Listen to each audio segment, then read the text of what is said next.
Masasabi ni Monica na maganda na ang kanyang buhay. Hindi na siya ulila at nag-iisa sa isang simpleng tahanan. Simula nang maging asawa niya si John Chavez at maging parte ng pamilyang Chavez, para sa kanya, tila isang panaginip ang lahat. Isang simpleng babae na napunta sa isang marangyang buhay. Araw-araw siyang nagigising sa isang malaking silid sa loob ng mansyon. Napapaligiran ng kadangyaan. Ang mga katulong ay magalang sa kanya at tila wala siyang dapat ipag-alala. Mahal siya ng asawa at mahal siya ng pamilya nito. Sa tuwing umingiti si John sa kanya, ramdam niya ang init ng pagmamahal.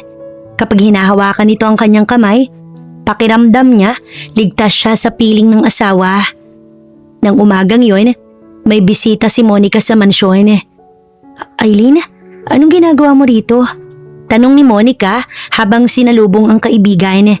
Kaibigan niya ito sa dating lugar kung saan siya nakatira.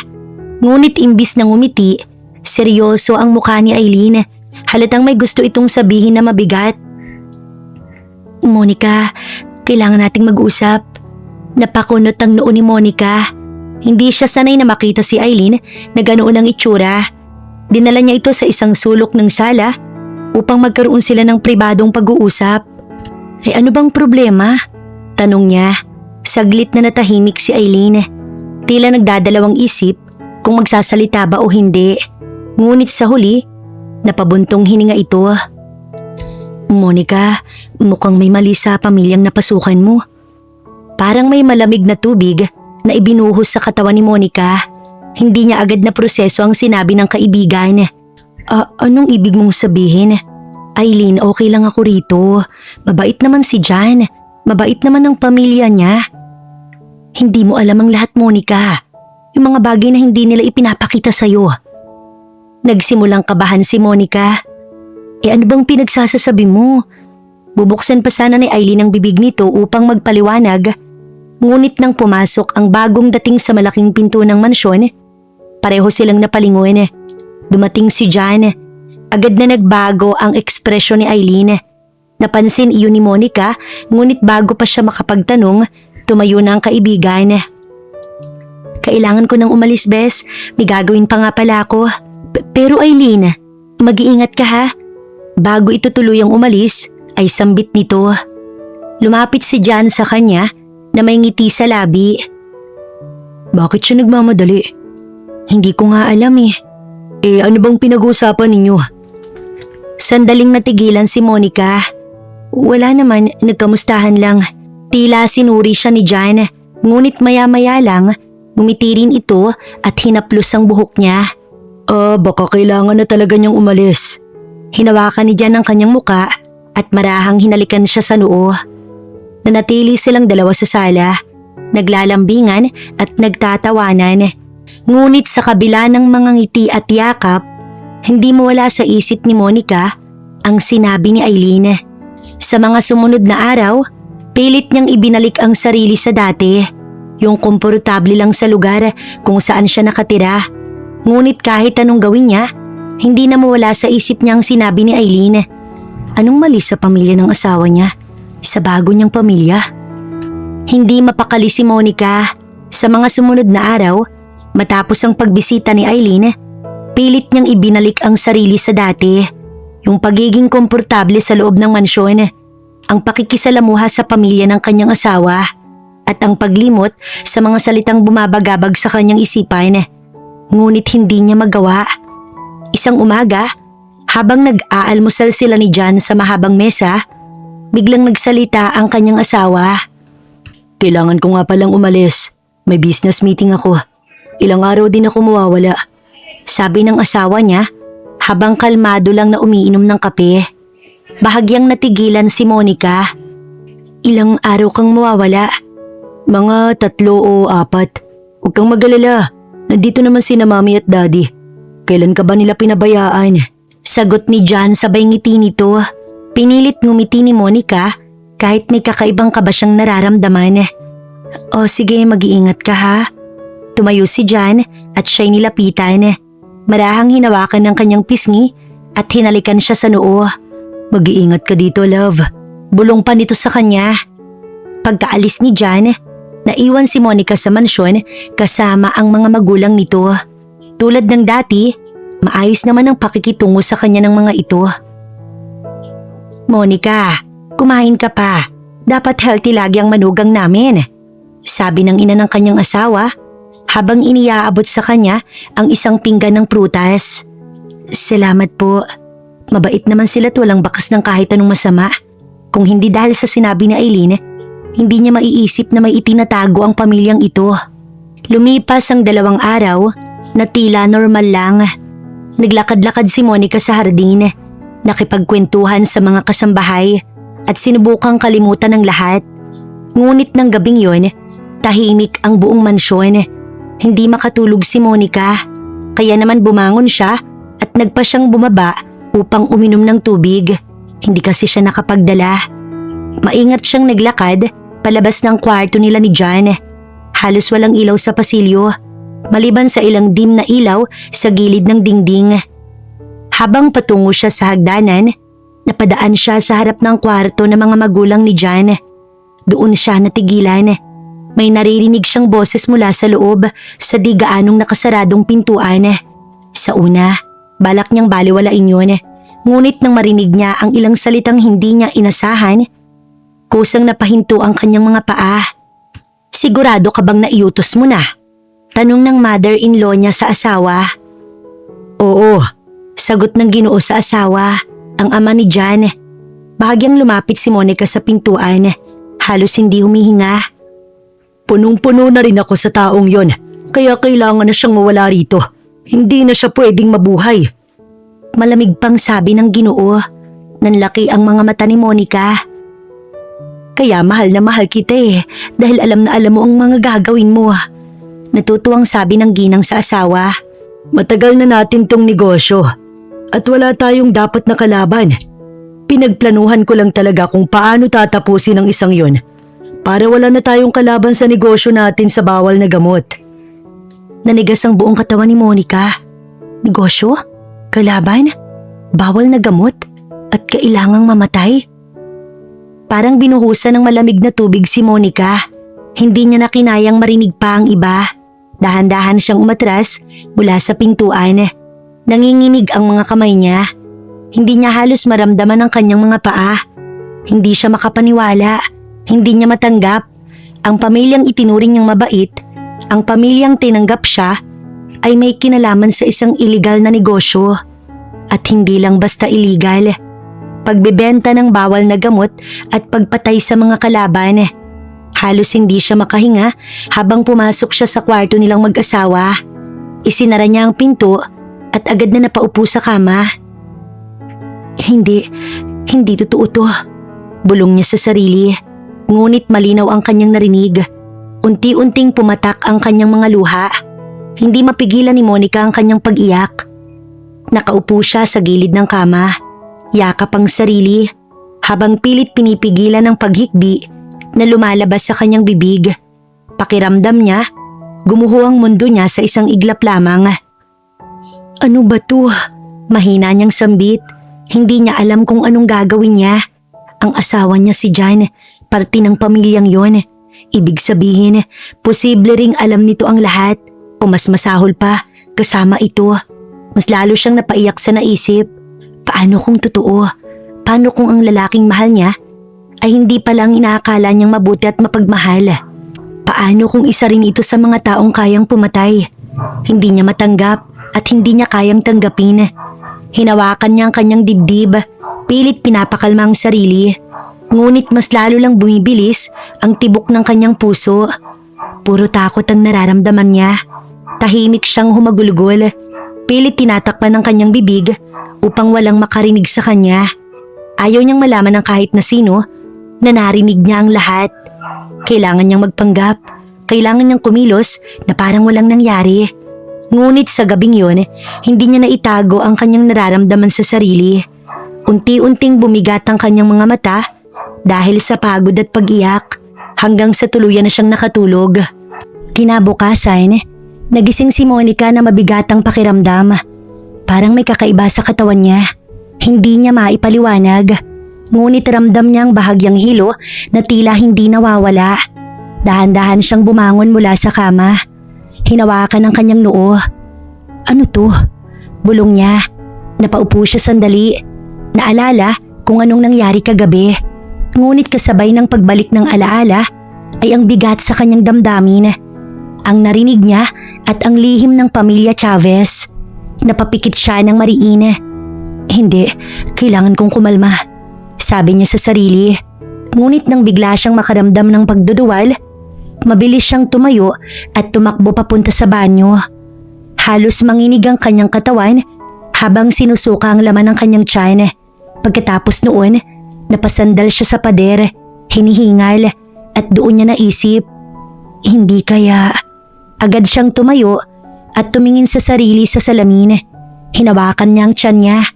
Bahagyang nanginginig ang kamay niya. Ilang araw na rin siyang nakakaramdam ng kakaiba, pagkahilo, pagod at pagduduwal. Bukod pa doon, naalala niyang hindi pa pala siya dinadatnan. Hindi niya na kailangan pang mag-isip ng matagal. Agad siyang kumuha ng pregnancy test kit na matagal niya nang itinabi. Isang bagay na dati, inaasam-asam niyang magamit sa masayang pagkakataon. Ngunit ngayon, hindi niya alam ang mararamdaman niya. Pumasok siya sa banyo. Halos hindi humihinga habang ginagawa ang test. Pagkatapos ay lumabas na siya at umupo sa kama. Ilang minuto siyang nakatitig sa maliit na bagay sa kanyang kamay hanggang sa lumabas ang resulta. 2 guhit ang kanyang nakita. Napaupo si Monica. Nanlabo ang kanyang paningin. Buntis ako. Mahina niyang sambit. Ngunit imbis na saya ang maramdaman, takot ang bumalot sa kanyang puso. Oo, pangarap niyang magkaroon ng anak kasama si John. Isang pamilya, isang masayang buhay. Ngunit ngayon, paano niya palalakihin ang batang to sa loob ng isang pamilyang may masamang gawain? Paano kung madami ang anak niya? Paano kung hindi niya na ituloy ang iniisip nang biglang may kumatok sa pinto ng kanyang kwarto? Ma'am Monica, pinapatawag po kayo sa sala, sabi ng isang kasambahay mula sa labas. Nanigas si Monica. Parang may malamig na hangin na dumaan sa katawan niya. Pinapatawag? Opo ma'am, sabi po ng Sir at Ma'am Chavez. Lalong bumilis ang tibok ng kanyang puso. Tumayo siya mula sa pagkakaupo sa kama. Kailangan niyang magpanggap. Kailangan niyang maging normal sa harap ng mga ito. Pagbukas niya ng pinto, agad siyang naglakad pababa ng hagdan patungo sa sala. Nandoon ang mag-asawang Chavez, tahimik na nakaupo sa malaking sofa. Kanina pa naghihintay ang mga ito. At last, bumaba ka rin iha. Malamig na sabi ng mother-in-law niya. Tila ba may iba sa aura nito? Napalunok si Monica. Pinatawag niyo daw po ako. Nagpalitan ng tingin ng mag-asawa at doon, naramdaman ni Monica na may kakaiba. Hindi na iyon ang dating mabait na pakikitungo nito. May kung anong pagbabago. Isang bagay na hindi niya maipaliwanag. Ngunit malinaw niyang nararamdaman. At dahil nandito ka na, may itatanong lang kami sa'yo, sabi ng ginang. Ano po yun? May narinig ka ba kagabi? Parang tumigil ang mundo ni Monica. Hindi agad nakasagot si Monica. Parang nawalan siya ng boses. Nakatitig lang siya sa mag-asawang Chavez habang ang kanyang puso halos lumabas na sa kanyang dibdib sa lakas ng kabugnon. Ano pong ibig niyong sabihin? Huwag ka nang magpanggap iha. May nakakita sa'yo kagabi. Sumilip ka sa kwarto naming mag-asawa nung saktong oras na may pinag-uusapan kami. Sumagot ka. Malamig na dagdag ng father-in-law niya. Ngunit kahit anong pilit niya, walang lumalabas na salita sa kanyang bibig. Takot, yun lang ang nararamdaman niya. Hanggang sa nagsalita muli ang kanyang father-in-law. Makinig kang mabuti. Walang dapat makakaalam ng kung anong narinig mo kagabi tungkol sa negosyo namin. Simula ngayon, mananatili ka lang sa kwarto mo. Parang unti-unting nasasakal si Monica sa kanyang naririnig. Hindi niya kinaya, hindi niya na napigilan ang sarili. Masama kayo, bigla niyang sabi. Nanginginig ang boses, natahimik ang buong sala. Masama ang ginagawa niyo, hindi tama yon. Saglit na natahimik ang mag-asawa at pagkatapos, tumawa sila. Masama, pero hindi ba maayos naman ang pakikitungo namin sa'yo? Sagot ng ginang. Tinanggap ka namin. Pinatira ka namin sa marangyang buhay na to. Hindi ka namin pinabayaan. Pero ngayong alam mo na ang lihim ng pamilya namin. Napaatras si Monica. Ramdam niyang panganib sa bawat salitang binibitiwan ng mga ito. Anong gagawin niyo sa akin? Ang anak namin ang magpapasya kung anong mangyayari sa'yo. Si John? Oo, at sakto lang at pauwi na siya. Nanigas si Monica. Parang tuluyang gumuho ang kanyang mundo. Ang tanging taong inaasahan niyang kakampi, siya palang magdedesisyon ng kanyang kapalaran. At sa sandaling yon, mas lalo niyang naramdaman ng takot dahil hindi niya alam kung ang lalaking mahal niya ay magliligtas sa kanya o siya mismong tuluyang sisira sa kanyang buhay. Tahimik ang buong silid. Nakaupo si Monica sa gilid. Ramdam pa rin niyang panginginig ng kanyang katawan matapos ang nangyari kanina sa sala. Hindi niya alam kung paano siya makakaligtas sa loob ng bahay na iyon. Biglang bumukas ang pinto, kaya napalingon siya. Pumasok ang asawa niyang si John, kaya napatayo siya. Huminto ito sa paglalakad nang magtama ang kanilang mga mata. Ngunit sa sandaling yon, parang may kakaiba. Tila ba ibang tao ang nasa harap niya. Hindi na iyon ang lalaking minahal niya ng buong puso. Hindi na iyon ang lalaking akala niya ligtas niyang mapagkakatiwalaan. John, mahinang sambit niya. Sinara nito ang pinto at mas lumapit sa kanya. Tahimik ang bawat hakbang nito. Mabigat at nakakakaba. Gusto niyang tumayo at yakapin ng asawa. Gusto niyang sabihin ng lahat na buntis siya, na magkakaroon sila ng anak. Pero natigilan siya. Paano kung iyon pa ang maging dahilan para hindi na siya makaalis? Paano kung lalo siyang ikulong dito? Napakagatlabi si Monica. John, hindi mo naman alam ang ginagawa ng pamilya mo, di ba? Napatitig si John sa kanya. Matagal at matagal na parang siya'y sinusuri. Hindi. Kung ganun pakiusap, umalis na tayo dito. Hindi ko kaya dito. Ayoko sa ganitong buhay. Ayoko sa kanila. John, pakiusap. Sinabi kong hindi. Napayuko si Monica. Nanginginig ang kanyang mga kamay. Dito ka lang. Sa tabi ko lang. Hindi ko kaya. Umiiyak niyang sabi. Sandaling katahimikan ng nanaig. At sa isang iglap, biglang sumabog ang galit ni John. Bakit hindi mo kaya? Para makahanap ka ng iba, ganun? Ganun ba? Hindi, John. Hindi ganun. Ngunit hindi na siya pinakinggan. Mahigpit nitong hinawakan ng leeg niya. Akala mo ba basta ka na lamang makakaalis? John, please. Mas sumigpit ang hawak nito sa kanya hanggang sa bumukas ang pinto. Anak! Pumasok ang mag-asawang Chavez. Hayaan mo na siya. Marami pa namang ibang babae. Malamig na sabi ng ina nito. Bitiwan mo na siya. Dagdag naman ang ama nito. Dahan-dahang binitiwan ni John si Monica. Sabihin mo sa akin, ako ba ang pipiliin mo? Mananatili ka ba sa tabi ko? At tatanggapin mo ang buhay na to o aalis ka pa rin? Hindi na siya makasagot at puno na ng luha ang kanyang mga mata. At sa katahimikan niya, nagbago ang lahat. Tumango si John. Kung ganun, dalhin niyo siya. Ano? John, hindi. Pakiusap. Umiiyak na sabi ni Monica habang umaatras. John! Sigaw niya habang lumalapit ang mga lalaki sa kanya. Hinawakan siya sa magkabilang braso. Nagmamakaawa ko sa iyo, John. Asawa mo ko. Hindi ako ang pinili mo, Monica, kundi ang pagiging malinis mo. Kaya dalhin niyo na yan. John, hindi! Ngunit habang hinihila siya palabas ng silid, hindi na ito nagsalita pa. At sa huling sandali, nakita niya ang lalaking minahal niya na nakatingin lang sa kanya na walang kahit anong emosyon. Habang kausap ang mga magulang na nagsasabing tama ang ginawa ng anak ng mga ito dahil yun din ang nais ng mga ito. Madilim at mabigat ang atmosphere. Parang walang hangin sa loob ng sasakyan. Tahimik si Monica habang nakatali ang mga kamay niya. Ang bawat paggalaw ng sasakyan, dumadagdag sa takot niya. Hindi siya umiimik, hindi dahil kalmado siya, kundi dahil natatakot siyang magsalita.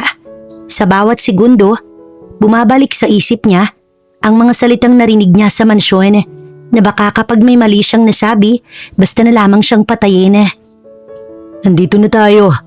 Malamig na sabi ng isa sa mga lalaki. Napatingin sa labas si Monica, isang abandonadong building at kaunting ilaw. Ilan na kaya ang buhay na nawala doon? Yun ang naging tanong sa kanyang isipan.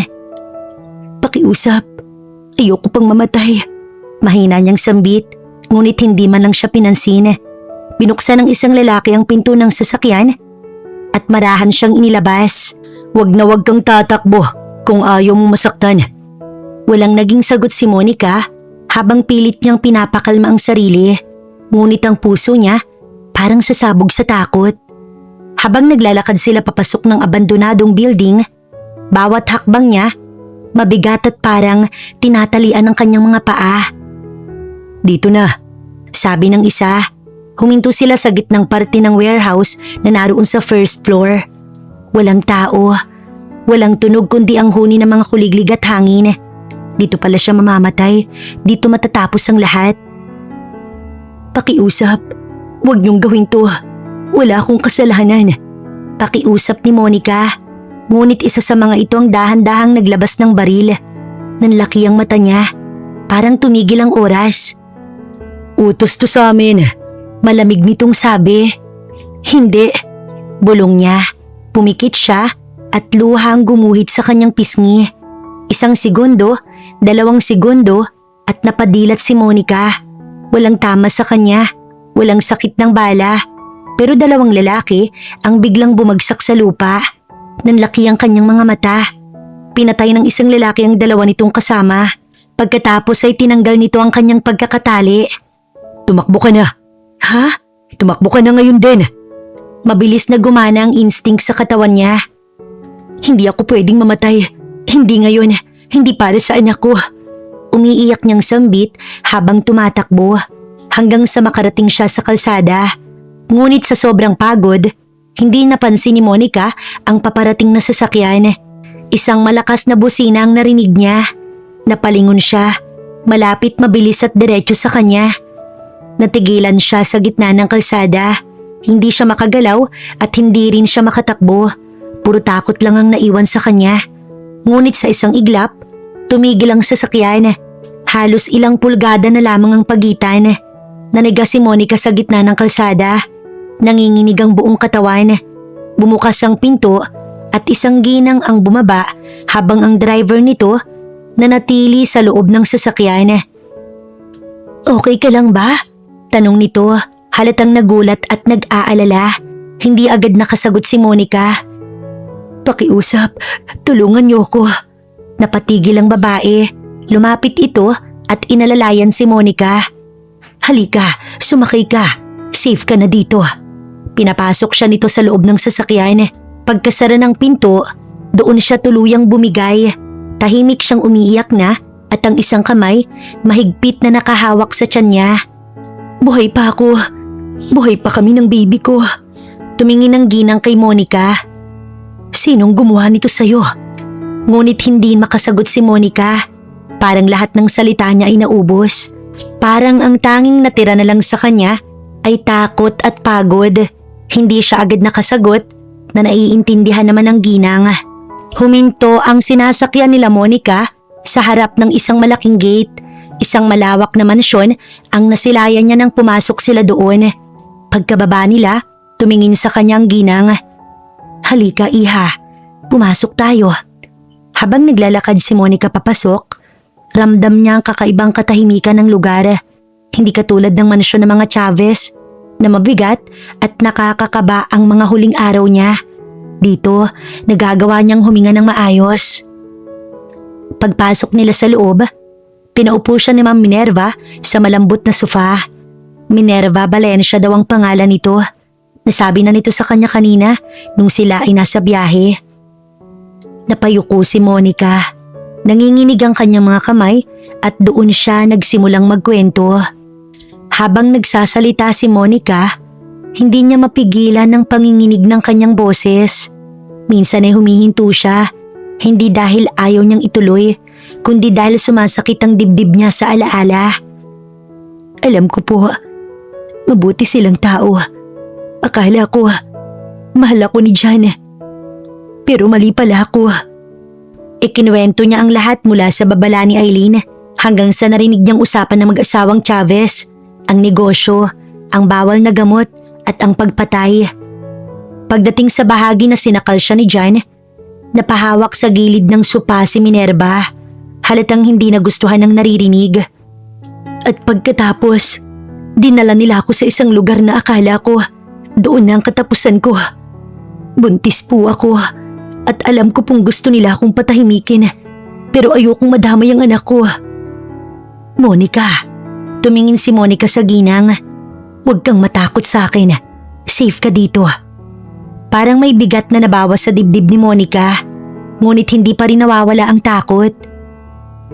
Pero pag nalaman nilang buhay ako, hahanapin nila ako at baka ipapatay nila ulit ako. Hindi ka nila basta-basta mahanap dito at kung sakali man, hindi ka nila basta madadala. Pero kung gusto mong lumayo ng tuluyan, may mas magandang paraan. Sumama ka sa akin sa ibang bansa. Sa ibang bansa po? Doon, wala silang kapangyarihan sa'yo. Doon ay makakabuo ka ng bagong buhay para sa anak mo. Napag-isip-isip ni Monica na mas maganda nga kung aalis siya ng Pilipinas. Tama, para maprotektahan niya ang sarili niya, pati ang anak niya, at makalimot at mawala sa kanyang trauma na dinulot ng mga Chavez sa kanya. Tahimik si Monica habang nakaupo sa loob ng sasakyang maghahatid sa kanila papuntang airport. Nakahawak siya sa kanyang tiyan. Parang doon niya kinukuha ang lakas. Sa tabi niya, nakaupo si Ma'am Minerva habang kausap ang isang tao sa telepono. Siguraduhin ninyong cleared ang lahat ng papers. Wala siyang record. Walang trace at walang dapat makakaalam. Malamig ngunit mahinahon itong utos. Napatingin si Monica sa ginang. Nang mapansin ni Minerva ang tingin niya, bahagya itong umiti. Hindi ka nila mahahanap, Monica. Hindi dito at lalo hindi sa pupuntahan natin. Napangiti na lang si Monica. Pagdating sa airport, halos hindi na siya makakilos sa kaba na baka biglang may dumating na mga tauhan ng kanyang asawa. Relax, simula ngayon, ikaw ay wala ng koneksyon sa nakaraan mo. Mahinang sabi ni Ma'am Minerva habang inaayos ang coat niya. Habang nasa ere ang eroplano, nakatingin si Monica sa ulap sa labas ng bintana. Nagdulot iyon ng katahimikan sa kanya, ngunit kasabay ng katahimikang yon, may kirot pa rin sa kanyang puso. John, bulong niya. Hindi niya maiwasang mamiss ang John na mahal siya. Pero alam niyang hindi na maibabalik pa yon at mananatili na lang na alaala. Sa katabi niya, napansin ni Minerva ang pagluha niya, ngunit hindi ito nagsalita. Hinayaan lang siya nitong maramdaman ng lahat. Hindi mo kailangang makamove on agad, pero kailangan mong maging matatag para sa anak mo. Para sa magiging anak ko. Mahina niyang ulit. Samantala, sa mansyon ng mga Chavez, mabigat ang tensyon. Hindi pa rin siya nakikita? Galit na sigaw ng ama ni John habang binabato ang baso sa sahig. Hindi makatingin ang mga tauhan dito, dulot ng takot. Nalaman kasi nito na buhay pa si Monica. Pero hindi kasi makontak ng Ginoo ang tatlong tauhan. Ganon din si John. Kaya naisipan nito na papuntahin sa lugar kung saan papatayin si Monica. At doon nakita ng iba pa nitong tauhan ang dalawang kapwa nila tauhan na wala ng buhay. Habang wala ang isa at si Monica, ibig sabihin nakatakas ang babae, pati na rin ang isa nilang tauhan. Kung alam niya lang sana, dapat siya na ang tumapos sa babae. Pero malaki kasi ang tiwala niya sa tatlo na hindi niya naman inaasahan na magtatraidor ang isa at hindi na mahahanap. Boss, hindi po talaga namin siya mahanap. Anong gusto niyong gawin ko kung ganon? Ako ang maghahanap? Galit nitong tanong sa mga tauhan. Sa gilid ng sala, nakaupo ang anak nitong si John na tahimik. Don't be too mad, Dad. Napamura na lang si Mr. Chavez habang ang asawa nito hindi alam kung paano pa kakalmahin ang asawa. Dumagdag pa ang kanilang anak na hindi nila maayos makausap. Lumipas ang ilang linggo, Unti-unting nakasanayan ni Monica ang bagong mundo niya sa Amerika. Mas simple, mas tahimik at malayo sa bangungot na iniwan niya sa Pilipinas. Sa bawat araw, mas gumagaan ang kanyang pakiramdam. Hindi man tuluyang nawawala ang trauma, natuto siyang huminga muli. Habang lumalaki ang kanyang tiyan, mas lumalakas ang loob niya. Dahil sa iyo anak, kaya malakas si Mami. Pagkausap niya sa kanyang tiyan. Sa Pilipinas, mas lalong gumulo ang sitwasyon ng mga Chavez dahil natatakot sila na baka basta na lamang sumulpot si Monica at magsalita laban sa kanila. At sa gitna ng lahat, ang anak nilang si John ay tahimik. Walang inaambag na salita sa usapan ng kanyang mga magulang. Hindi katulad dati na palagi itong may nasasabi at solusyon. Tila ba pinagsisisihan ito na nagpadala ito sa salita ng mga magulang at hinayaan na mawala sa kanyang asawa. Kung kaya naman, palagi itong nasa kwarto nilang mag-asawa. Inaalala ang kanyang asawang si Monica at ang masaya nilang alaala. Kaya imbis na makatulong, tila ba dumagdag pa ito sa problema ng kanyang mga magulang.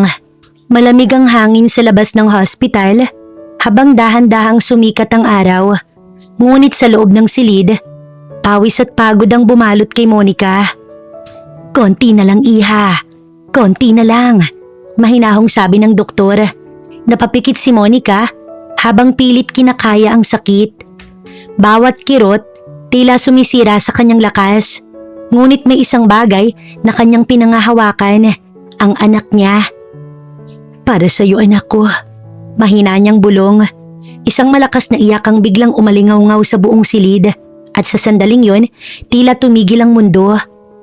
"Congratulations! It's a baby boy!" Napaluha si Monica. Hindi niya agad napigilan ang sarili. Lahat ng sakit, lahat ng takot at lahat ng paghihirap na pinagdaanan niya parang nabura sa isang iglap. "Anak ko," mahina niyang sabi habang iniaabot ang sanggol. Dahan-dahang inilagay ng nurse ang bata sa kanyang mga bisig. Maliit, mainit at buhay na buhay. Nanginginig ang kamay ni Monica habang hinahaplos ang pisngi nito. "Kamusta ka anak?" Umiiyak niyang bulong.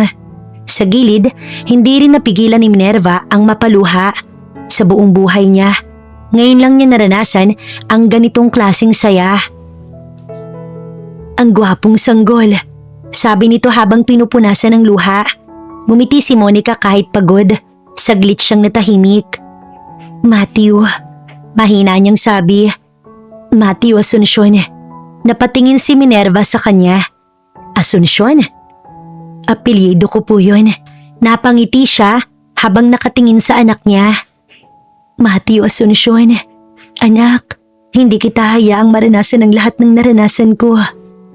Lumapit si Minerva at marahang hinaplos ang ulo ng sanggol. "Apo ko na rin siya, Monica, dahil matagal ng anak ang tingin ko sa'yo. Matagal na ako nag-iisa. Wala akong asawa, wala akong anak. Pero simula nung dumating ka, parang nagbago ang lahat." Natahimik si Monica. Naalala niya ang mga kwentuhan nila noon. Ang gabing ibinahagi ni Minerva ang nakaraan nito. Ang buhay na puno ng trabaho pero walang sariling pamilya. "Hindi ko inakala na darating pa kayo, ikaw at si Matthew." Dagdag ni Minerva habang pinipigilan ng luha. "Salamat, Mama." "Mama?" Natigilan si Minerva. Nanginginig ang boses. "Kung okay lang po, gusto ko po kayong tawaging Mama." Tuluyan nang napaiyak si Minerva. "Matagal ko nang gustong marinig yan." "Anak." Hinaplos nito ang buhok ni Monica. Sa gitna ng katahimikan ng hospital, nabuo ang isang pamilya. Hindi dahil sa dugo, kundi dahil sa pagmamahal at pagtanggap. Hanggang sa nakauwi na sila, mas lalong naging masigla ang mansyon ni Minerva dahil sa presensya ni Baby Matthew. "Ang gwapo talaga ng baby ko," natatawang sabi ni Monica habang karga ang anak niya.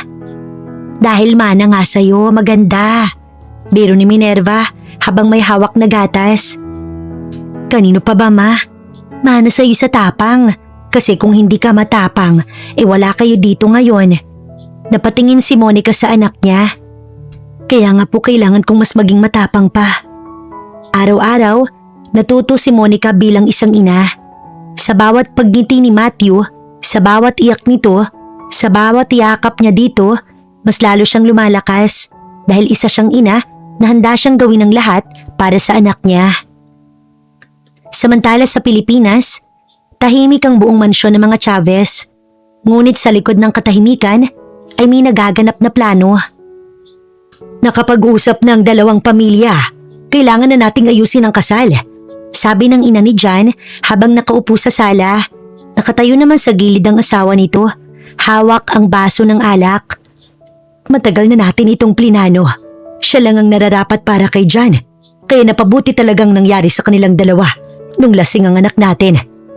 Ang tinutukoy nila ay si Cassandra Villanueva, anak ng isa sa pinakamalaking business partner nila sa kanilang illegal na operasyon. Maganda, mayaman at higit sa lahat, sunod sa kagustuhan ng pamilya. Matagal nang may gusto si Cassandra kay John. Simula pa nung kanilang kabataan, lihim na itong humahanga sa lalaki. Kaya lang, wala pa rin sa sarili ang anak mo. Natigilan sila pareho sa itaas ng hagdan. Doon nakatayo si John. Son, halika nga rito. Dahan-dahan itong bumaba. Walang bakas ng dating sigla niya. Ang mga mata niya, malamig pero may halo ring lungkot. Magkakaanak ka na. Napatigil si John sa sinabi ng kanyang ama. Si Cassandra, buntis na. Kaya kailangan yung makasal talaga. Magpapakasal kayo sa lalong madaling panahon. Segunda pa ng ina ni John. Ilang segundo ang lumipas bago nagsalita si John. Okay, isang salitang walang emosyon, ngunit sa loob niya ay magulo. Gabi-gabi, bumabalik sa isip niya ang mga alaala. Si Monica, ang mga ngiti nito, ang mga yakap nito at ang huling tingin nito bago ito kinuha sa kanya. Napapikit si John. Monica, bulong niya sa sarili kapag siya lang mag-isa, pero alam niyang wala na ito sa kanya at hindi na maibabalik pa. Mas mabuti na to. Mas bagay sa'yo si Cassandra, hindi tulad ng babaeng yon. Hindi sumagot si John dahil sa totoo lang kahit anong pilit niyang kumbinsihin ang sarili, si Monica pa rin talaga ang laman ng kanyang puso. Samantala si Cassandra, masayang nakatingin sa salamin habang hinahaplos ang tiyan niya. Sa wakas, John, magiging akin ka na. Bulong niya. Akala niya wala na siyang pag-asa kay John, kaya nang ibang bansa siya. Pero nang bumalik, nalaman niyang wala na sa landas nila ang babaeng yun, kaya magiging masaya na siya kasama si John. Sa kabilang banda sa Amerika, tahimik ang gabi habang nakaupo si Monica sa tabi ng crib ni Matthew. Mahimbing ang tulog ng sanggol. Dahan-dahan niyang hinaplos ang kamay nito. Anak, huwag kang mag-alala. Hindi na nila tayo mahanap. Tumingin siya sa bintana. Malayo na siya. Malayo na sila at yun ang mahalaga. 10 taon ang lumipas at kasabay ng paglipas ng panahon ay ang unti-unting paghilom ng sugat sa puso at trauma ni Monica. Sa ibang bansa, nabuo niya ang isang tahimik ngunit masayang buhay kasama ang kanyang anak at ang babaeng itinuring na niyang ina. Sa loob ng paaralan, katatapos lang ng klase nang biglang tumakbo palabas si Matthew. May hawak na papel at may ngiting hindi maipinta habang papalapit sa 2 taong mahal na mahal nito. Mommy! Matthew, sinalubong ni Monica ang anak niya. Anong meron? Kapag sila lang, Tagalog ang kanilang usapan. High score po ulit. Talaga? Pakita nga. Here mommy, highest score ulit. Ipinakita nga nito sa kanya ang papel kung saan nakita niyang perfect score nga ito, kaya napangiti na lang si Monica. Wow, ang galing naman talaga ng anak ko. Lola, Mama Minerva, tawag ni Matthew nang makita ang matanda. Ano yan na po? Top student po ulit ako. Talaga? Naku, halika nga rito. Napakagaling talaga ng apo ko. Siyempre po kasi mana po ko sa inyo ni Mami and gusto ko po, proud po kayo sa akin. Sobra apo, sobra kaming proud sa'yo. Siyempre naman, deserve mo yun. Ngiting sabi ni Monica sa kanyang anak. Masayang naglakad ang tatlo palabas ng school. Ngunit sa kabila ng saya, May seryosong ekspresyon si Minerva na napansin ni Monica. Mama, okay lang po ba kayo? Monica, ano po yun? Kailangan nating mag-usap. Bakit po parang masyado kayong seryoso? Matthew, apo, sabat ni Minerva. Pwede bang sumama ka na muna kay kuya? Hintayin mo na lang kami ng mami mo sa sasakyan.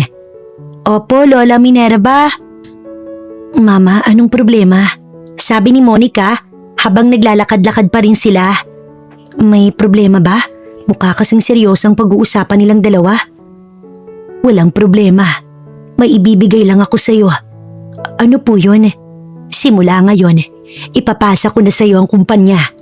Nanlaki ang mata ni Monica. Hindi niya kasi inaasahan na ibibigay iyon sa kanya. Po, ikaw na nga hawak ng lahat ng negosyo ko.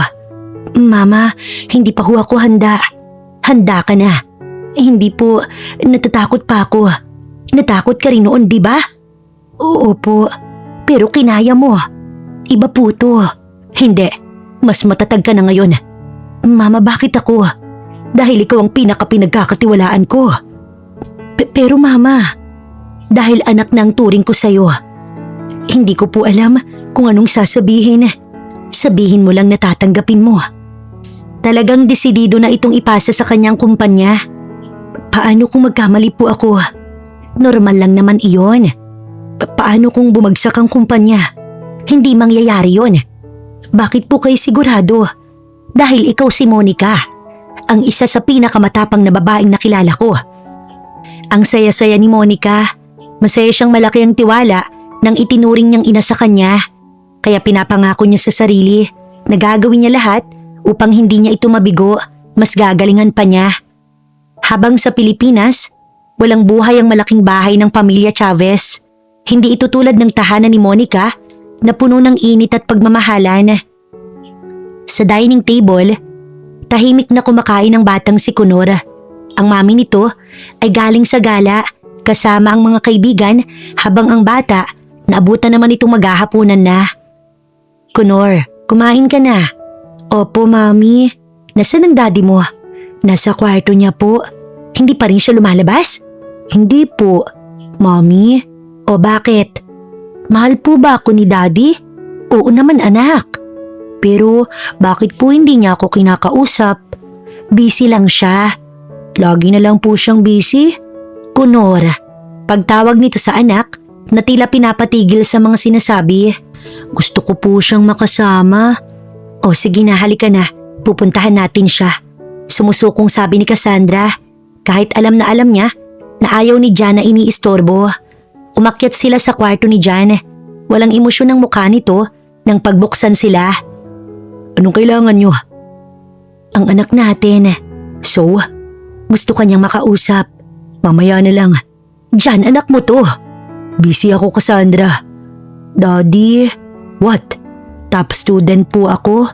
So ano ngayon? Gusto ko lang pong malaman nyo. Good. Yun lang po, sabi ni Connor na tila ba naghahangad pa ng ibang salita mula sa ama nito. Ano pa bang gusto mo? Wala na po, malungkot na sabi ng bata. Kung gano'n, umalis na kayo. Jan! Sigaw ni Cassandra. Ano na naman? Hindi mo man lang ba kayang maging ama? Ginagawa ko ang dapat kong gawin. Nandito ako kasama ninyo. Hindi sapat yun. Cassandra, tumigil ka na. Hindi, dahil hanggang ngayon. Tumigil ka na. Si Monica pa rin ang iniisip mo. Tumigil ka na. Hindi mo siya makalimutan. Pagpapamukha nito sa asawa, kaya doon ito mas malakas na sinigawan ni Jan. Kaya napilitan si Cassandra na iwan na ang kanyang asawa dahil sa takot. Pero para sa kanya, hindi pa sila tapos na dalawa sa usaping yun. Paglabas ni Cassandra, naiwan si Jan sa loob ng madilim na kwarto. Umupo siya at napahawak sa ulo, tila binabagabag ng sariling isip. Monica, mahina niyang bulong. Sa kabila ng 10 taon, nanatiling sariwa sa kanyang nakaraan at ang pagkakamali niya noon. Kaya habang ang isang pamilya ay buong buo, may isa namang tuluyang nababasag at dahil yun kay Jan. 12 taon nang lumipas. Ang mga batang minsang simpleng bata lang, ngayon ay ganap ng mga binata, hinubog ng magkaibang mundo. Sa Amerika, Si Matthew ay lumaki sa isang tahanang pagmamahal sa piling ng kanyang ina na si Monica at ng kanyang lola na si Minerva. Natutunan niyang tunay na kahulugan ng pamilya ay ang pagmamahal sa isa't isa. Isa na siyang 22 taong gulang na binata. Matalino, kalmado, at may natural na kakayahan sa pamumuno. Sa murang edad pa lamang, kabisado niya na ang takbo ng kanilang negosyo. Isang malinis at lehitimong negosyo na itinayo mula sa pawis at sakripisyo ng kanyang lola Minerva, na hindi naman niya tunay na lola at ina ng kanyang mama, pero itinuring silang pamilya. Matthew, huwag mong kalimutan ang meeting mo mamaya ha? Paalala ni Monica sa anak habang inaayos ang coat nito. Always mom, ready na po lahat. Sagot nito, mahinahon at puno ng paggalang sa babaeng nagpalaki sa kanya. Napangiti si Minerva mula sa gilid. Talagang malaki na ang apo ko. Tinuruan niyo po ko, Lola. Habang sa Pilipinas, si Connor ay ibang-ibang kinalakhan. Ngayon ay isa na itong 21 taong gulang na binata, ngunit ang kanyang mga mata, puno ng lamig. Siya na ang unti-unting namamahala sa negosyo ng pamilya Chavez. Hindi lamang ang mga legal na operasyon, kundi pati na rin ang mga illegal na gawain na matagal nang itinatago ng kanilang angkan. Sa loob ng isang madilim na opisina, tahimik siyang nakaupo habang pinagmamasdan ng mga ulat sa kanyang harapan. Boss, kumpleto na po ang shipment. Mabuti kung ganun. Make it sure na hindi ito papalpak. Sagot ni Connor sa tauhan. Oo naman boss. Sa murang edad, hawak-hawak niya ng labis na kapangyarihan. Ngunit sa kabila nito ay may kulang. Isang bagay na hindi kayang punan ng pera, impluwensya o kontrol. Pagmamahal ng isang ama. At sa umagang yon, mas lalo pang nadagdagan ng sakit ng kanyang nadarama dahil sa nangyari. Isang malakas na putok ng baril ang umalingaw-ngaw sa buong mansyon ng mga Chavez. Agad na nagkagulo ang buong bahay. Ano yun? Sa taas galing. Sir John, nagmamadaling umakit ang mga tauhan. Kasunod sina Cassandra, ang ina ni John at si Connor. John, buksan mo ang pinto! Sigaw ng ina nito habang kinakatok ito ng malakas. Sir, bubuksan na po namin. Sabi ng isang guard bago sinipa ang pinto. Pagkabukas ng pinto, tumambad sa kanila ang eksenang kailanman hindi nila malilimutan. Nakahandusay sa sahig si John. May hawak na baril at wala ng buhay. John anak, anong nangyari? Napahagulgul ang ginang at tumakbo papunta sa anak niya. Anak ko, paulit-ulit nitong sabi na umiiyak habang yakap ang malamig na katawan ng mahal na anak. Napaupo naman sa sahig si Cassandra. Nanginginig ang buong katawan niya. Hindi pwedeng. Sa kabila ng lahat, minahal niya si John ng buong buo kahit hindi nito iyon kayang suklian. Sa isang sulok, nakatayo si Connor. Walang luha. Ngunit ang kanyang mga mata, mas lalong naging malamig. Unti-unti niyang ibinaba ang kanyang tingin sa katawan ng kanyang ama. Doon niya napatunayan na hindi talaga sila mahal ng kanyang ama dahil mas pinili nito ang mawala kaysa makasama sila dahil ang mahal talaga nito ay ang dating asawa. Kaya hindi siya nito nagawang mahalin at ang kanyang mami. Mas pinili mong mamatay kaysa manatili sa amin. Mahina niyang bulong kaya kahit wala ng daddy niya, nagawa pa rin niyang magalit dito. Samantala sa Amerika, tahimik na nanonood ng TV sila Monica nang biglang may ibinalita. Lahat sila ay hindi makapaniwala at biglang nanlaki ang kanyang mga mata. Hindi siya lubos makapaniwala na magagawa iyon ng lalaki sa sarili. Napalingon siya kay Matthew. Nakatayo ito sa likuran niya. Alam nito ang kwento. Dahan-dahan itong lumapit. Hindi sapat yun, Mama. Matthew, hindi sapat na siya lang ang nawala. Ang daming taong nasira dahil sa pamilyang yun. Pero anak, Mami panahon na. Anong ibig mong sabihin anak? Pupunta ako sa Pilipinas. Ano? Hindi anak, hindi po pwede. Kailangan, hindi lang para sa atin Mami, kundi para sa lahat ng naagrabyado nila. Tatapusin ko ang kasamaan ng pamilyang Chavez. Hindi ka pa handa anak. Matagal na akong handa, Mami. Sa harapan niya ngayon, hindi na ang batang minsang niyakap niya sa gabi, kundi isang binatang may malinaw na layunin. Isang layuning maaaring magdala dito sa panganib o sa kapahamakan. Anak, please. Ayokong mawala ka. Halos magmakaawa na siya rito na wag gawin ang ninanais. Lumambot ang ekspresyon ni Matthew. Hindi naman ako mawawala, Mommy. Pero kailangan kong gawin to. Tahimik na pumatak ang luha ni Monica, habang si Matthew ay wala na talagang balak pang magpapigil. Ngayong alam niyang kaya na niya't handa na siya, hindi siya magsasayang ng oras. Kanyang pababagsakin ng pamilyang iyon. May mga inayos muna sila Monica sa US bago sila nagtungo sa Pilipinas. Kaya siguradong nailibing na si John ng pamilya nito. Nang araw na yon, lumapag ang eroplanong sinasakyan nila sa Pilipinas. Hindi niya nais pang bumalik doon. Ngunit dahil gusto ng anak niya at para sa ninanais nito, kailangan nilang bumalik. Hiling niya lang sana magtagumpay ang kanyang anak na hindi ito nasasaktan. Nagtungo sila sa mansyon kung saan siya dinala noon ng Mama Minerva niya matapos siyang muntik mabangga.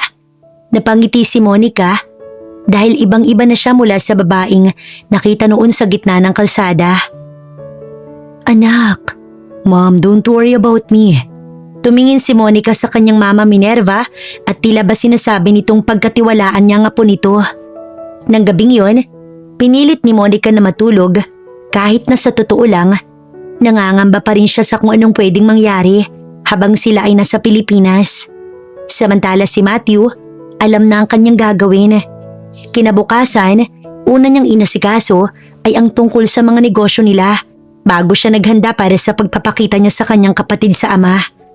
Kinagabihan bago umalis, nagpaalam muna si Matthew sa kanyang ina. O basta, mag-iingat ka anak. Kailan po ba ako hindi nag-ingat? Pabiro niyang sabi sa kanyang mami. Bago tuluyang umalis, nagyakapan muna ang mag-ina. Tsaka niya dinala ang isa sa mga sasakyan na pinahanda talaga nila para sa kanilang pagbabalik. Ang destinasyon niya ay sa isang sikat na bar sa Makati. Pagpasok ni Matthew, agad niyang naramdaman ang ingay ng musika at amoy ng alak. Ngunit hindi iyon ang kanyang hinahanap. Hinahanap niya ang isang tao at nakita niya ito. Sa isang sulok, nakaupo si Conor Chavez. Tahimik at malamig ang aura, gaya ng pagkilala ng ibang tao dito. May kasamang ilang lalaki sa mesa habang umiinom ito ng walang emosyon. Lumapit si Matthew. Conor Chavez, tawag niya rito. Napatingin si Conor sa kanya. Who are you? Matthew Valencia, a man who wants to be your business partner. Natawa ng mahina si Conor. Straight to the point. Nang biglang isang lalaki ang biglang sumulpot. Hoy, ikaw yung pumorma sa girlfriend ko kanina. Akala mo ba hindi ko alam? Biglang uminit ang sitwasyon. Napatayo si Conor. Ngunit bago pa ito makagalaw, mabilis na humakbang si Matthew. Stop. Hinawakan niyang braso ng lalaki. Hindi ito lugar para sa gulo. Bitiwan mo ako. Talaga namang galit na galit pa rin ito. Ngunit isang mabilis na galaw ni Matthew, napaluhod ang lalaki sa sakit. Nagulat ang lahat. Napatingin si Conor sa lalaki na saktan dahil sa ginawa ni Matthew. Interesting, sabi nito. Hanggang dahil sa mga tauhan ni Conor ay napaalis ang lalaki. Si Matthew pinaupo ni Conor. Want me to be your business partner? Natatawang tanong ni Conor. Bakit malaki bang may tutulong mo sa akin? Dagdag pa nito habang nakatuon ang atensyon kay Matthew. We will help each other. Kung ganun business partners na tayo.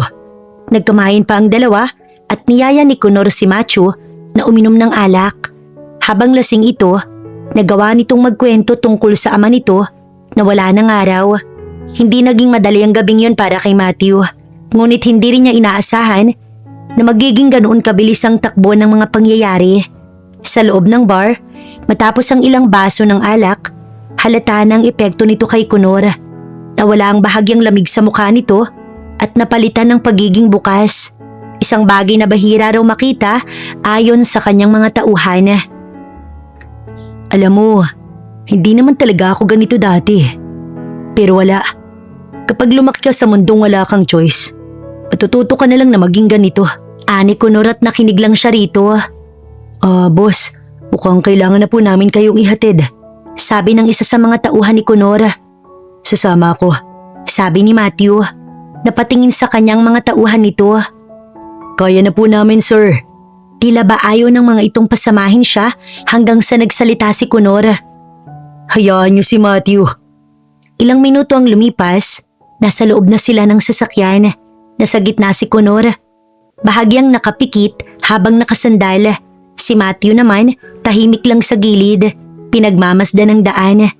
Habang papalapit sila sa destinasyon, mas lalong bumigat ang kanyang pakiramdam hanggang sa huminto ang sasakyan. Sa harap ng isang malaking mansyon, ang mansyon ng mga Chavez, dahan-dahang bumaba si Matthew hanggang sa nakatayo na siya sa mismong lugar kung saan nagsimula lahat. Lugar na puno ng kasamaan. Boss, nandito na po tayo, sabi ng tauhan habang inaalalayan pababa si Connor. Sumunod naman si Matthew sa loob. Pagpasok niya sa mansyon, agad siyang sinalubong ng malamig na hangin. Ngunit hindi nagtagal ang katahimikan. Connor, napatingin si Matthew. Isang babae ang lumapit. Elegante, ngunit halatang pagod ang mga mata. Ang ina ni Connor na si Cassandra. Anong nangyari sa kanya? Medyo napasobra po ng inom, ma'am, sagot ng tauhan. Lumapit si Cassandra at hinawakan ng mukha ni Connor. Bakit mo ba ito ginagawa sa sarili mo, anak? Pinagmamasdan lang ni Matthew ang eksena. Bago nga po palang kaibigan at business partner ni Boss Connor. Dagdag ng tauhan, sabay turo kay Matthew. Napatingin si Cassandra sa kanya. Ako nga po pala si Matthew. Maikling sagot niya. Sandaling pinagmasdan si Matthew ni Cassandra bago tumango. Salamat sa concern mo sa anak ko. Connor, apo. Isang matandang babae ang biglang lumapit. Ang lola ni Connor. Kasunod nito ang isang matandang lalaki. Ang lolo naman ni Connor. Ano na naman tong ginawa mo sa sarili mo? Galit na sabi ng matanda. Nawala ang lahat ng ingay sa paligid at si Matthew na natiling kalmado, nakatingin lang siya sa ina ng kanyang ama, ang isa sa mga tao na nagnais noon na mawala ang kanyang ina. Pinigilan niya ang sarili, hindi pa iyon ang tamang oras. Dad, proud ka na ba sa akin? Biglang tanong ni Connor habang nakapikit, nang biglang mapatingin na kay Matthew ang lola ni Connor, pati ang asawa nito na nandoon na rin. Ikaw, ano ginagawa mo dito? Hinatid ko lang po siya. Kalmado niyang sagot. Matagal siyang tinitigan ng matanda. Kung ganun ay salamat. Ngunit ramdam ni Matthew ang bigat ng titig nito. Parang siya'y sinusuri. Mauuna na po ako. Paalam niya. Salamat ulit, sabi ni Cassandra. Tumango siya tuluyang umalis. Habang minamaneho ni Matthew ang sasakyan, ay napangiti siya. Ang dali lang pala. Bulong niya. Ang dali lang palang makapasok sa mga ito. Pagdating sa mansyon nila, kaagad niyang hinanap ang kanyang ina. Mom, napalingon si Monica. Anak, ngunit bago pa ito makapagsalita, ngumiti si Matthew. Pasok na po ako. Hindi agad nakapagsalita ang kanyang ina. Tila ba hindi alam kung matatakot ito o matutuwa. Anak, mag-iingat ka. Trust me, Mom. Naramdaman ni Monica na hindi niya nakontrolado ang takbo ng mga susunod na mangyayari. Dahil ang anak niyang minsang pinoprotektahan niya, ito mismo ang papasok sa apoy na hindi ito titigil hanggat hindi tapos ang laban. Mas naging madalas ang pagkikita ni na Matthew at Connor matapos ang gabing iyon sa bar. Sa unang tingin, parang simpleng pagkakaibigan lang ang nabuo sa kanilang pagitan. Dalawang lalaking parehong may bigat na dinadala. Parehong may mundong ginagalawan na hindi kayang intindihin ng karamihan. Ngunit para kay Matthew, bawat ngiti, bawat usapan, bawat tagay ng alak, lahat iyon ay bahagi ng isang mas malalim na plano. At para kay Connor, isa lang ang nakikita niya, isang taong kaya niyang pagkatiwalaan. Lumipas ang ilang araw at halos gabi-gabi na silang magkasama. Minsan sa bar, minsan sa isang pribadong lounge, at kung minsan sa mismong mansyon ng mga Chavez. Alam mo, Matthew, hindi ko alam kung bakit pero iba ka, sabi ni Connor habang nakasandal sa couch, hawak ng isang baso ng alak. Napangiti si Matthew habang iniikot ang laman ng kanyang baso. Good or bad?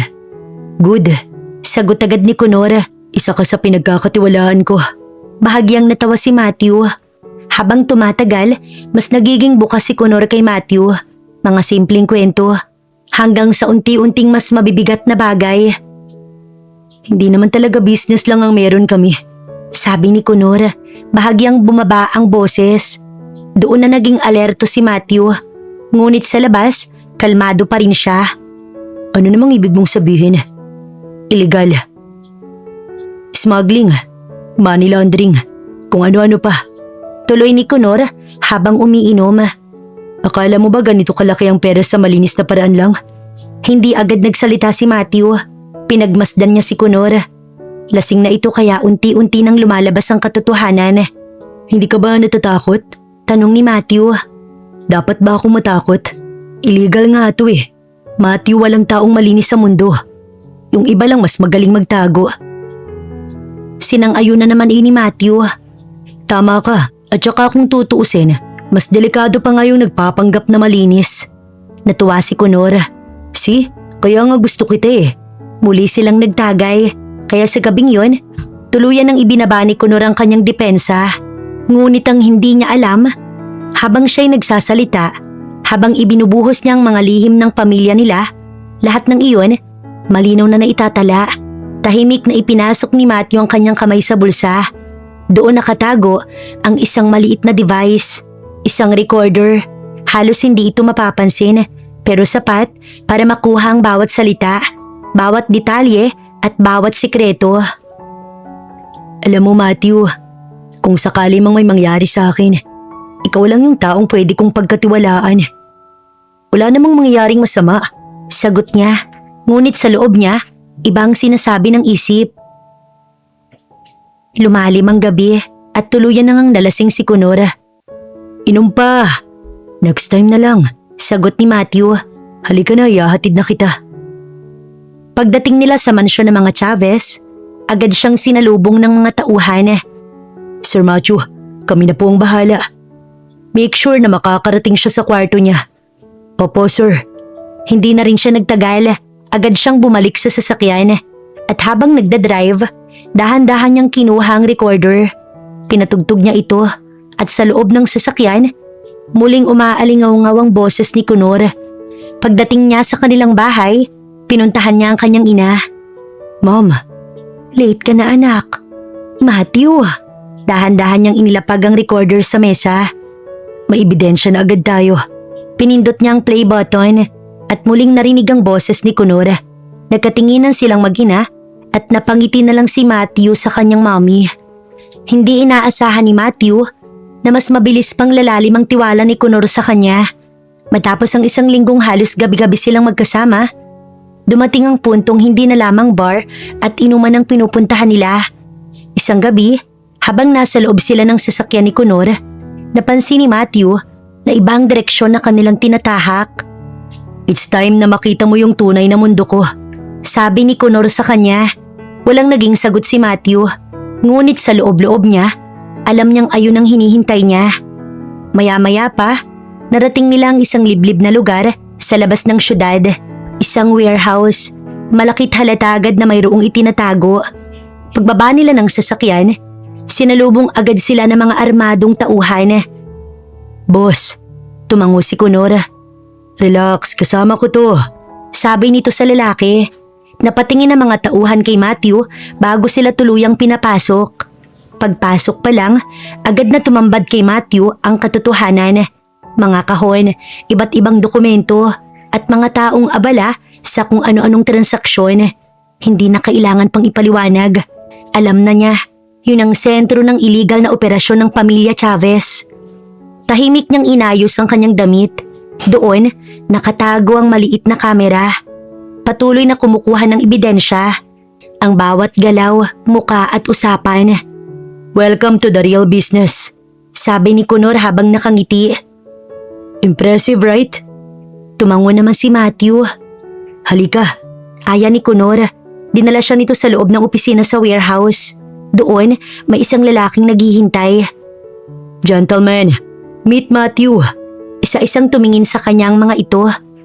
May new business partner. Isa-isa ring kinamayan ni Matthew ang mga ito. Habang ginagawa yon, nakukuha ang mukha ng mga lalaki. Siya ang isa sa mga nag-handle ng expansion natin. US Connections. Napatingin ang ilan sa mga lalaki. Mas lalawak pa ang galaw natin. At sa bawat usapang yon, mas lalong nagiging matibay ang ebidensya laban sa mga ito. Matapos ang ilang oras na pag-iikot at pagpapakilala, tuluyan nang nakuha ni Matthew ang lahat ng kanyang kailangan. Hindi lang sapat kundi sobra pa. At doon niya natiyak na malapit nang matapos ang lahat. Kaya hindi inaasahan ni Connor ang biglaang pagkawala ni Matthew. Ilang araw na itong walang paramdam, walang sagot sa tawag at walang mensahe. Where the hell is he? Inis na sabi ni Connor habang hawak ang cellphone. Napailing si Connor. Hindi niya maintindihan kung bakit ang taong pinagkatiwalaan niya bigla na lamang nawala. At dumating ang araw na magpapabago sa lahat. Nasa loob si Connor ng kanyang opisina. Mahahalata na siya iritable. Hanggang sa biglang bumukas ang pinto. Police! Don't move! Nanlaki ang mata ni Connor. Sunod-sunod na pumasok ang mga pulis. Connor Chavez, you are under arrest. Ano? Ano tong kalukuhang to? May warrant kami para sa illegal ninyong mga operasyon at may hawak na mga ebidensya laban sa iyo at sa mga kasosyo mo. Police, open the door. Nagulat ang lahat ng naroon. Pagbukas ng pinto, sunod-sunod na pumasok ang mga pulis at sa likod ng mga ito ay isang babaeng matagal na nilang pinaniwala ang hindi nababalik pa. Si Monica na nakatayo sa harap nila. Nanlaki ang mata ng mag-asawang Chavez. Hindi sila makapaniwala. Pati si Cassandra, napatakip ng bibig sa gulat. Bumalik ka. Wala na kayong matatakbuhan. At ngayon, pagbabayaran niyo lahat. Samantala sa opisina ni Connor, tuluyan na siyang inilalabas ng mga pulis. Nang biglang dumating si Matthew, napatingin si Connor, hindi siya makapaniwala. Ano? Dahan-dahang lumapit si Matthew at doon niya nakita ang katotohanan. Bakit? Kaibigan kita. Ngunit ngumiti lang si Matthew. Kaibigan? Hindi mo ba naisip kung bakit ako napunta sa buhay mo? Simula pa lang, planado na ang lahat. You betrayed me. Galit na sabi ni Connor. No, ginawa ko lang kung anong dapat gawin. At kung sino ang sinira ng pamilya nyo, ako lang naman ang anak ng babaeng gusto ng pamilya mo na mawala noon. Kapatid mo ako, anak ng dating asawa ng daddy mo. Lahat ng to, bunga ng kasamaan ng pamilya nyo. Wala nang nasabi si Connor. Hindi niya matanggap ang taong itinuring niyang kaibigan ang siyang sumira sa kanya at sa pamilya niya na kapatid rin pala niya. Habang dinadala siya ng mga pulis palabas, huling beses na tumingin si Connor kay Matthew. May galit, may sakit at may pagsisisi.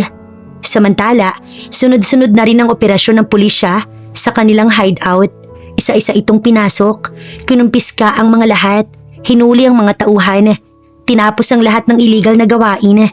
Pati ang mga kilalang kasabot doon ay hinuli. At sa gitna ng lahat ng iyon, tahimik na nakatayo si Matthew. Pinagmamasdan ng pagbagsak ng pamilya na hindi nagtagumpay na mawala ang mami niya kaya siya ay nabuhay. Mommy, natapos na din. Mahinang sabi nito kay Monica. Tahimik ang paligid ng kulungan. Tanging tunog ng bakal na rehas at tiyabag ng mga gwardyang maririnig habang dahan-dahang naglalakad si Monica sa mahabang pasilyo. Sa bawat hakbang niya, parang bumabalik ang mga alaala. Ngunit ibang Monica na siya ngayon. Hindi na ang babaeng umiiyak at walang kalaban-laban, kundi isang ina. Isang babaeng bumangon at isang taong handang harapin ang mga dahilan ng muntik niya ng pagkawala noon. Ma'am, dito na po, sabi ng gwardya habang itinuturo ang isang selda. Huminga ng malalim si Monica bago siya tuluyang lumapit. At doon niya nakita ang mag-asawang Chavez nasa loob ng selda. Wala na ang dating karangyaan, wala na ang kapangyarihan.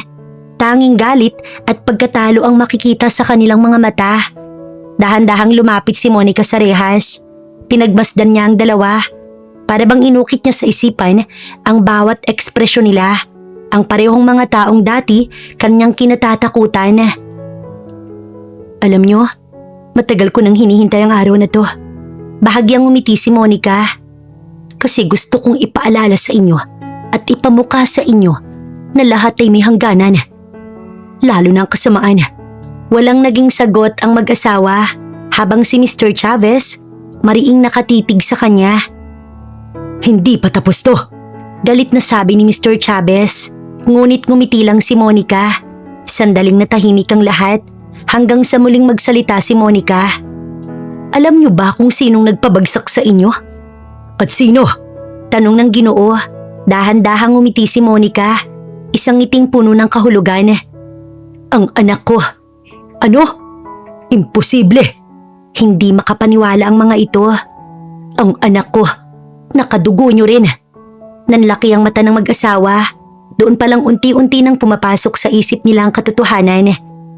Buntis ako noon. Buntis ako. Buntis ako nang ipag-utos niyo na patayin ako. Hindi makapaniwala ang dalawa.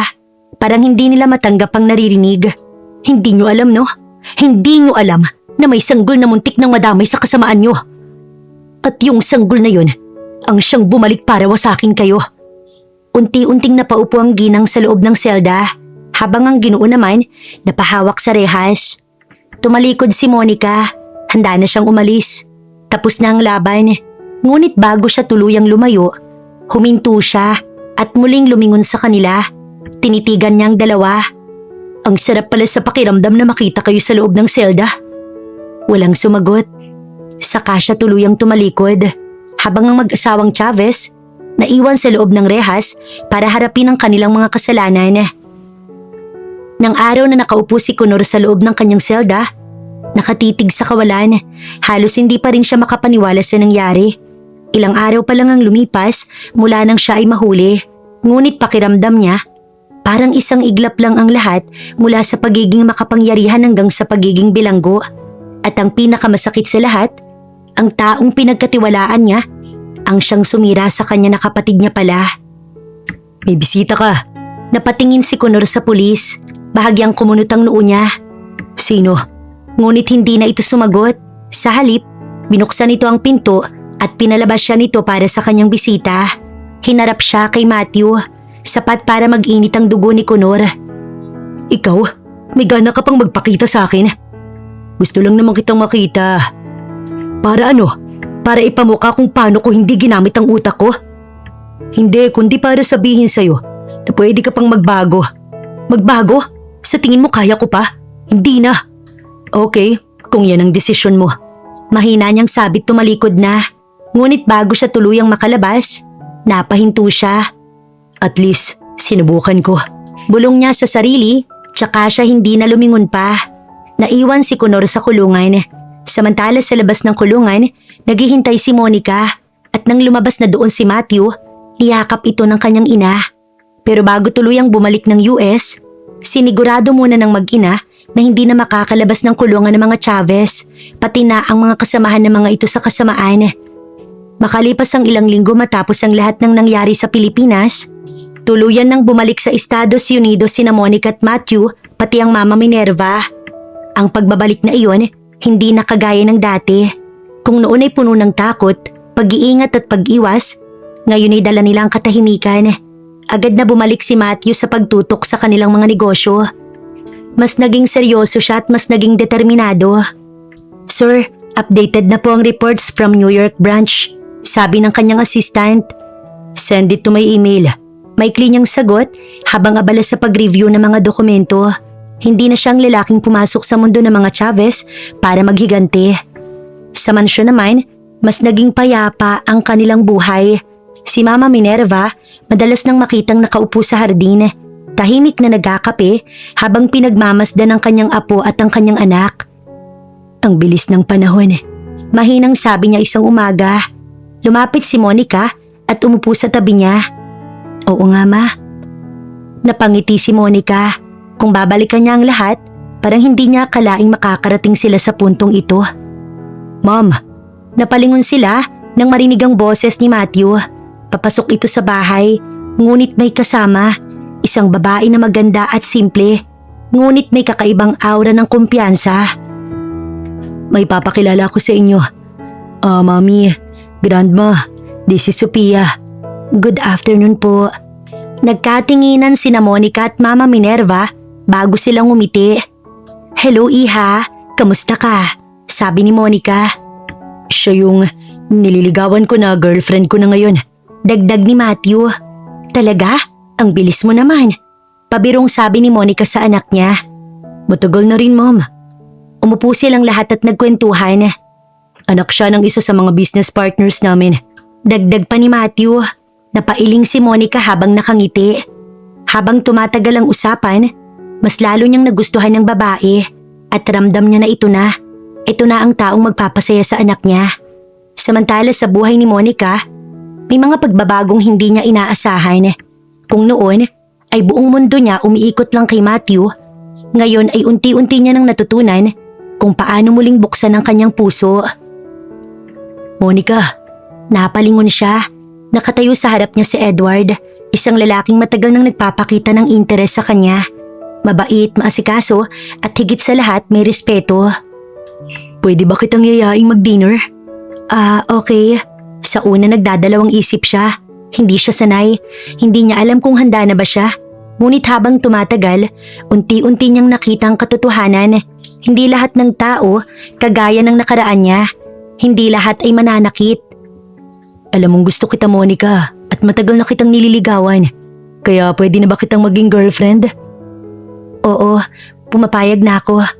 Muling tumibok ang puso ni Monica, kaya mas lalo pang sumaya ang kanilang pamilya, lalo na si Mama Minerva. Lumipas ang ilang buwan at isang malaking balita ang dumating. Mom, lumapit si Matthew. May hawak itong maliit na kahon. I'm getting married. Talaga?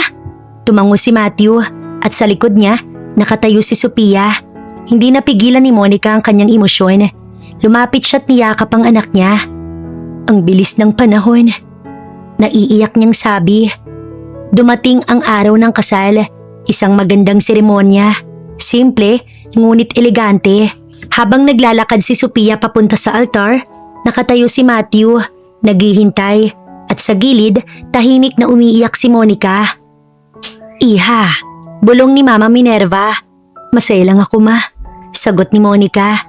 At nang tuluyang magsabi ng I do ang dalawang taong pinagbuklod ng pagmamahalan at sa susunod, sila naman ni Edward ang ikakasal. Habang masaya ang kanilang pamilya, sa Pilipinas naman, nanatiling nakakulong ang mga Chavez sa Pilipinas.